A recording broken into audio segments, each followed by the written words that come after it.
नमस्कार दोस्तों, स्वागत है आपका आपके अपने YouTube चैनल दीपक रचित कथा में। दोस्तों, जैसा कि हम सभी जानते हैं कि कोई भी त्योहार हो या कोई इवेंट, उसे मनाने के पीछे कुछ कारण होते हैं।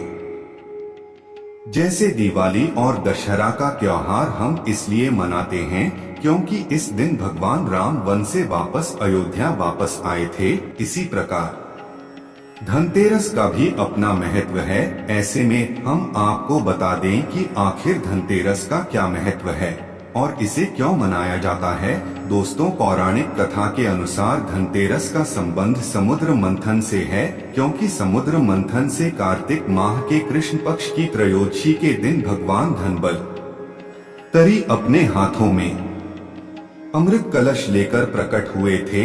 मान्यताओं के अनुसार सृष्टि में चिकित्सा विज्ञान के विस्तार के लिए ही भगवान विष्णु ने धन्वंतरी का अवतार लिया था और वे देवताओं के वैद्य भी हैं। इनकी पूजा करने से आरोग्य, सुख यानी स्वास्थ्य लाभ मिलता है। कथा के अनुसार जब भगवान विष्णु के अवतार भगवान धन्वंतरी प्रकट हुए, तब उनके हाथों में अमृत से भरा कलश यानी घड़ा था। ऐसे में इस दिन बर्तन खरीदने के साथ साथ सोने और चांदी से बने आभूषण को खरीदने की परंपरा बन गई। दोस्तों, मान्यता है कि धनतेरस तिथि का 13 के अंक से खास कनेक्शन है, क्योंकि इस दिन खरीदी गई चीज 13 गुना ज्यादा फल देती है। इसके साथ ही हिंदू संस्कृति में माना जाता है कि देवी लक्ष्मी केवल साफ सुथरे घर में ही प्रवेश करती है। इसलिए धनतेरस पर लोग देवी लक्ष्मी को अपने निवास में आकर्षित करने और आमंत्रित करने के लिए अपने घरों की सफाई करते हैं।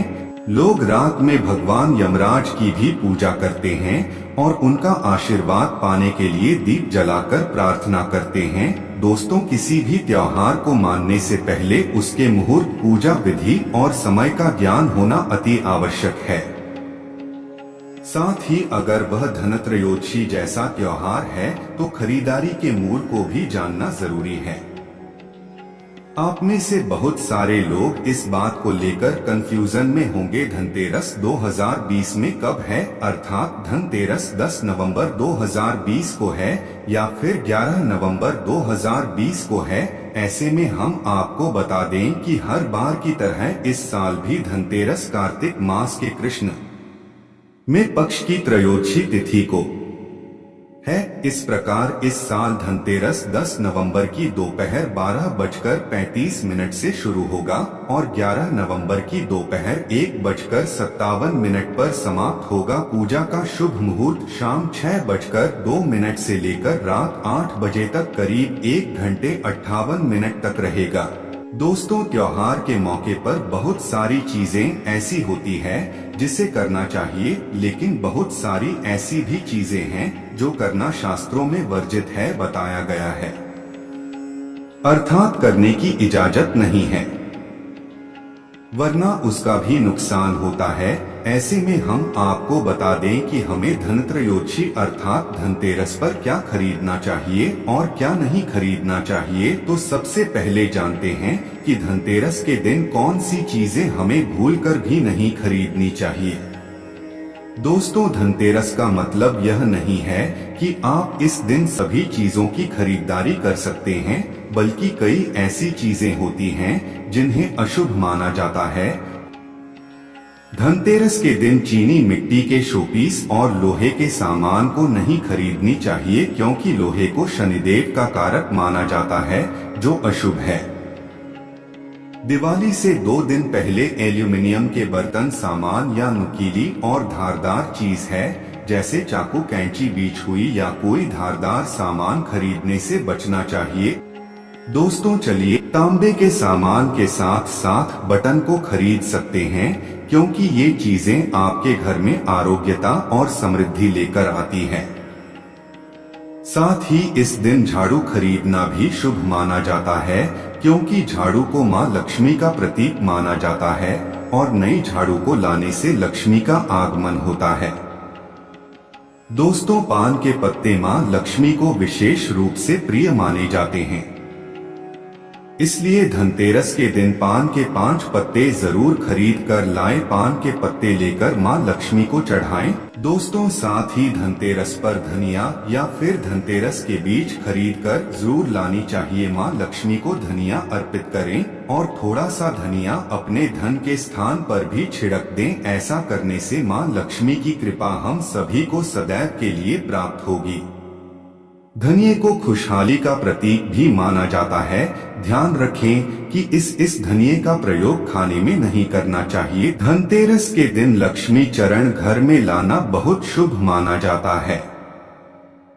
लक्ष्मी चरण इस दिन घर में लाना मां लक्ष्मी का आह्वान माना जाता है और इस दिन घर में मां लक्ष्मी के चरणों को घर में लाना उन्हें अपने घर में निमंत्रण देने के समतुल्य है। धनतेरस पर लक्ष्मी जी के 2 चरण घर में लाने चाहिए। एक चरण मुख्य द्वार पर अंदर की तरफ आते हुए लगाने चाहिए और दूसरे चरण पूजा के स्थान में अंदर आते हुए लगाने चाहिए। धन के शुभ अवसर पर आपको अपने घर में धन की देवी मां लक्ष्मी और शुभ लाभ के देवता गणेश जी की मूर्ति अवश्य लानी चाहिए। याद रखें कि यह प्रतिमा मिट्टी की बनी होनी चाहिए ताकि इन्हें अगले साल विसर्जित करके उसके स्थान पर नई प्रतिमा ला सके।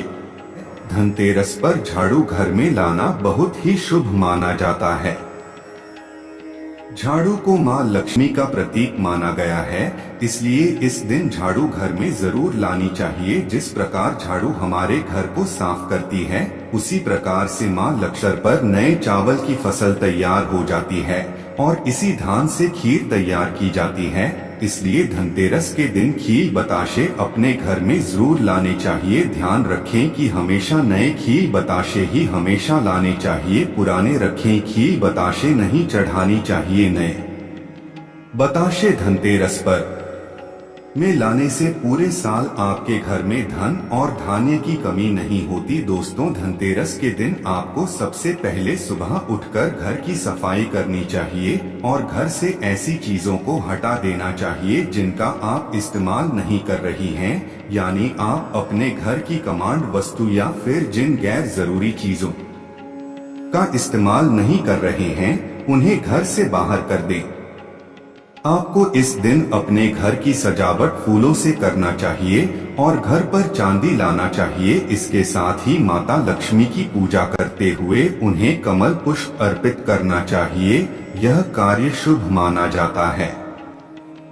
दोस्तों, साथ ही अगर आपको धनतेरस के दिन भगवान धन्वंतरी देवी लक्ष्मी और भगवान कुबेर देव की कृपा प्राप्त करनी है, तो आपको शुभ मुहूर्त और पूजा की शुरुआत करना चाहिए। इस दौरान सबसे पहले आपको कुबेर देव और भगवान धन्वंतरी के चित्र की स्थापना करनी चाहिए। साथ ही माता लक्ष्मी और भगवान गणेश की भी मूर्ति को स्थापित करना चाहिए।